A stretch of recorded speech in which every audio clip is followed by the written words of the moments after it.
હું અરુણાબેન કળસરિયા તમારું સ્વાગત કરું છું અમારી ગુજરાતી રેસીપીમાં. તો આજે આપણે બનાવીશું મહાપ્રસાદ શીરો.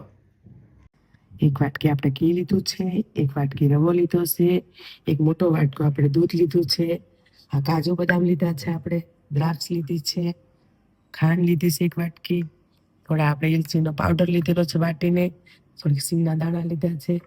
તો આપણે આ બદામ થોડી રીતે ઝીણી કાપી લેવાની છે. અને આપણે આ કાજુ બદામના છે ને ટુકડા કરી લેવાના છે. આપણે ગેસ ચાલુ કરી નાખીએ.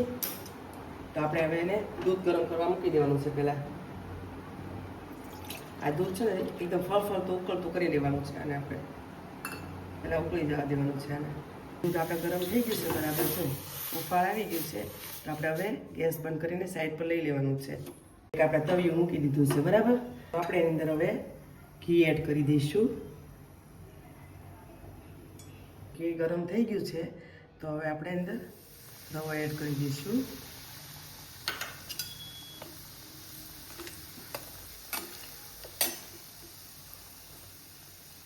રવો આપણે બધું એની અંદર એડ કરી દઉં ધીમે ધીમે. આ બધો રવો એડ કરી દીધો છે આપણે એની અંદર. અને આપણે ધીમે તાપે શેકવાનો છે.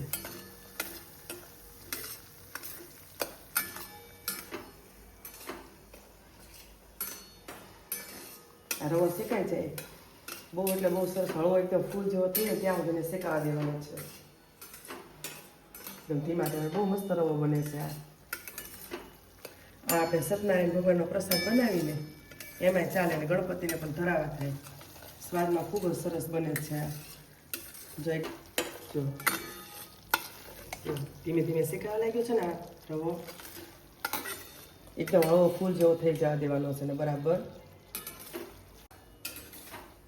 પાછું થોડોક લાલ લાલ થવા માંડ્યો ને ત્યાં સુધી આપણે એને શેકાવા દેવાનો છે. લાલ થવા આવી ગયો છે. હવે આપણે એને આની અંદર આપણે દૂધ નાખવાનું છે.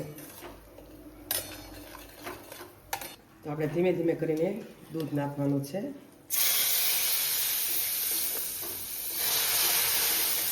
ધીમે ધીમે દૂધ નાખવાનું છે ને હલાવતું જવાનું છે આપણે એને.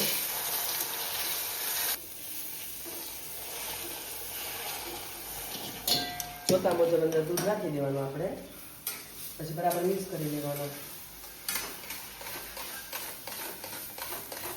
બરાબર મિક્સ કરી લેવાનું બરાબર. પહેલાં થોડું દૂધ વધેલું છે એ પણ પાછું નાખી દઉં છું અંદર. સરસ લાગે છે ખાવામાં. હવે આપણે આની અંદર ખાંડ એડ કરી દઈશું. હવે થોડી અંદર જોતા પૂરતી આપણે અંદર ખાંડ એડ કરી દઈશું. પછી આપણે બરાબર મિક્સ કરી લેવાનું છે. બરાબર બધું બરાબર મિક્સ કરી નાખવાનું છે.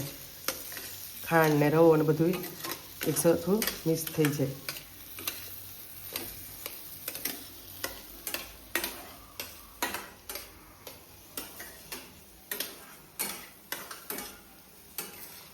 ખાંડ બધી મિક્સ થઈ ગઈ છે. આપણે હવે અંદર એલચી પાવડર અંદર એડ કરી દેવાનો છે. એલચી પાવડર નાખવાથી ખૂબ જ સારો ટેસ્ટ આવે છે એનો. આપણો શીરો બનીને રેડી થઈ ગયો છે. તો આપણે એને ઉતારી લઈશું.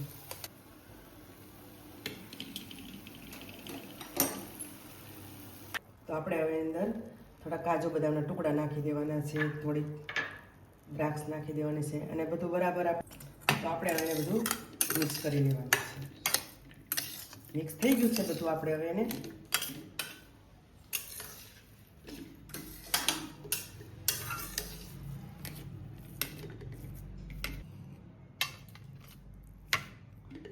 પ્રસાદ આપણો તૈયાર છે.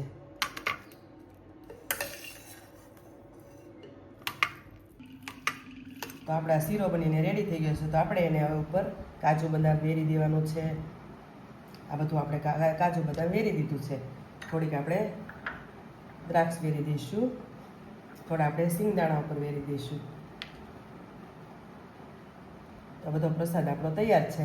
આ પ્રસાદ ખાવાથી ખૂબ જ ટેસ્ટી લાગે છે. તો તમને ગમે તો લાઈક કરજો, શેર કરજો અને સબસ્ક્રાઈબ જરૂરથી કરજો. અને આ પ્રસાદ તમે ઘરે જરૂરથી બનાવજો.